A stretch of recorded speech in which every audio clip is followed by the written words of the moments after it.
So in today's video, we're doing something a little bit different. I'm gonna be interviewing my friend Heather Blankenship. She's an absolute killer in the real estate investing space, especially with mobile home parks, RV parks, that kind of stuff. I'm not gonna bore you guys with the details just yet, but she's amazing. She's a super nice person too. So I'm really excited to have her on to kind of deep dive into maybe one of her deals and also explain how to even find one of these parks in the first place. So first things first, I wanna have Heather give you a little bit about herself. Like, Heather, can you tell me a little bit about yourself just so that people kind of understand who you are, what you do now, and kind of how you came to be? So if we haven't met before, my name's Heather, and I've been investing in real estate for over a decade. I bought my first property almost 11 years ago because I was driving across the country from Florida to California in a camper. I was like, oh my gosh, this is just renting parking spot. And so by the time I got to California, I had been Google searching and found an RV park that was for sale in bankruptcy. And long story short, I bought an RV park I'd never seen. Wow. So you started with the RV park first? I did. Okay, so you said you're searching on Google. Like, how does that work? Like, for someone like me who never bought an RV park or anything like that, like, how did that search go about? Like, how did you go up? So think about 11 years ago. There wasn't all these gurus for real estate and people who were like, buy my course or join my mastermind or watch my YouTube video. That didn't exist.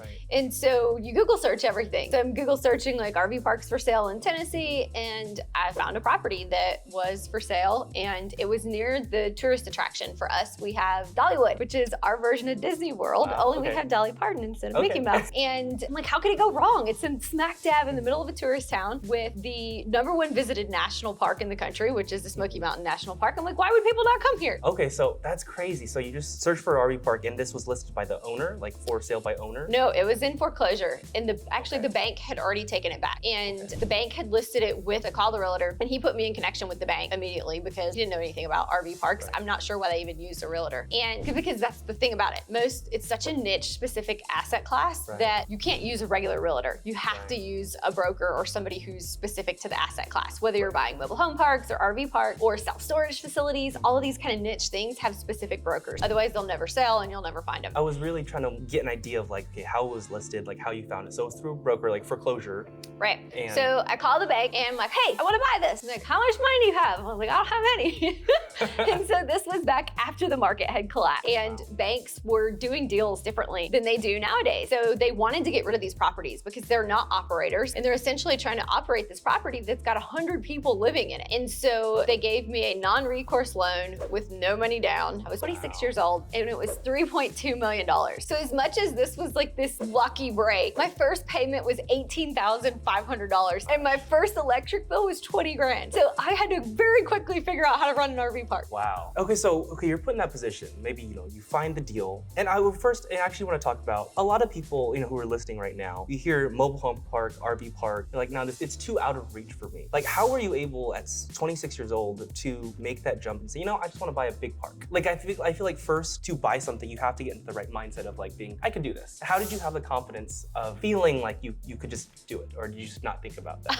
I don't think about that. So as a kid, I can remember my mom made me start mowing the grass at like 5 years old, like actually 5 years old, I'm not exaggerating. And she would make me call and order pizza, even at like 5 years old. She'd make me call the number and be able to order the pizza. And as much as that doesn't sound like a big deal, it's pushing a little kid to get out of their comfort zone and to do something that's not normal for them. And no matter what I would say, she would say, don't say I can't, say I can and do it. She would literally say that to everything. Wow. So my entire childhood was learning not to say I can't do something. So you have this mentality of, I can do whatever I want to do. That's amazing. See, that's what I was curious about. I'm like, wait, 26, like how do you think that? I mean, is that a year older than you, 2 years older than you? Yeah, 2 years, I'm 24. So, I mean, it wouldn't be a big jump for you right now because you've been flipping so far and doing the things that you're doing. That's a natural progression to go buy a different size property. So if you think of it that way, it's not that far off. That's true. That's very true. You know what I'm curious about is I want the people to understand, what do the numbers look like? What's the benefit of having an RV park? Like, what does the deal look like? So it didn't look like that then. The way RV parks usually look or should look when you're buying one that's cash flowing and in a good situation, not owned by the bank.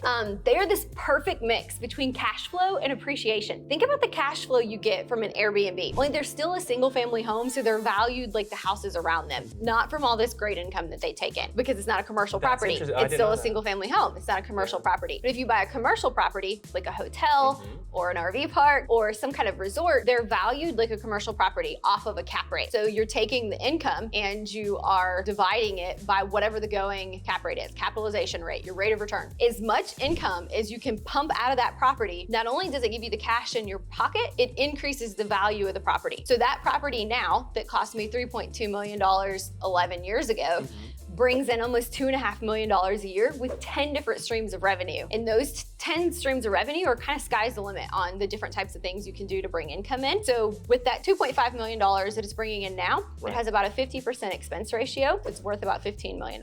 Gotcha. So you're getting cash flow plus like an insane amount of appreciation. Exactly, because your appreciation is not based on the things around you and how the local housing market is doing. It's based on how your business is performing. That's insane. So like I hope it's a totally different game. That's really crazy. Commercial real estate is a whole different game. Yeah, I didn't know that. So like for the people listening, like just imagine like you can get the best of both worlds in mobile home parks. So just you got to believe it. RV parks. RV parks, yes. Thank you for correcting me. Now, what would you suggest for the person who is maybe like newer to real estate investing, never done an RV park deal, mobile home park deal? What would you suggest for them as far as finding one? Like I'm sure you found them in different ways. Yeah.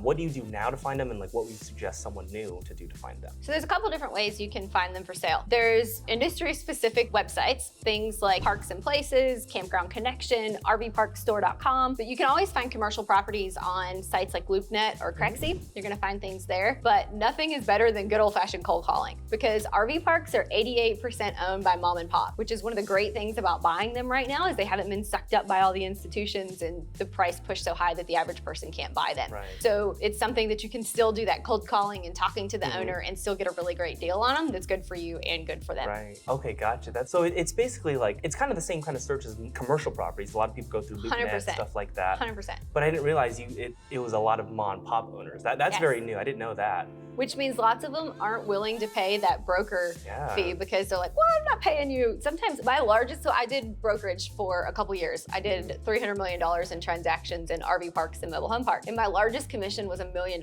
So when you're talking about mom and pop, they aren't always willing to pay those commissions to a broker. Right. So sometimes they're on those kind of niche websites that are more just marketing than having a realtor or a broker, which is why you're gonna find things on like RV Park Store and Mobile Home Park Store, Parks and Places, Campground Connections. Those are actually marketing sites instead of having your own broker. So they pay some flat fee that's not very high. Probably doesn't get them the best deal, but in their mind, it's a better deal because they're scared to pay that fee. Because these people are great operators. Right. They know nothing about real estate investing. They know a lot about their business. A lot of times they don't even realize they own real estate because they think of themselves as business owners. That makes a ton of sense. So that's really all I wanted to touch on, because it's actually insane to hear. I've never talked to someone who's openly talked about RV parks, mobile home parks, that stuff. And a lot of it's the basics of commercial real estate. Commercial is so different.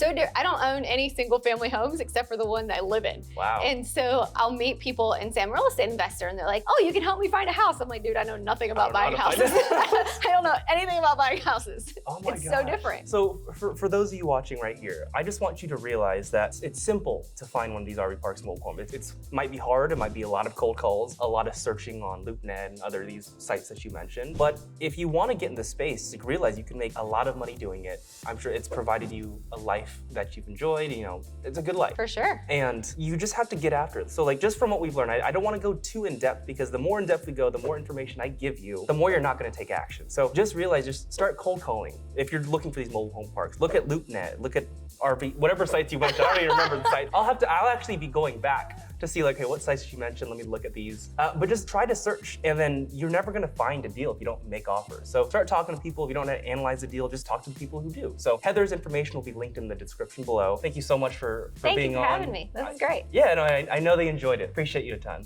Awesome.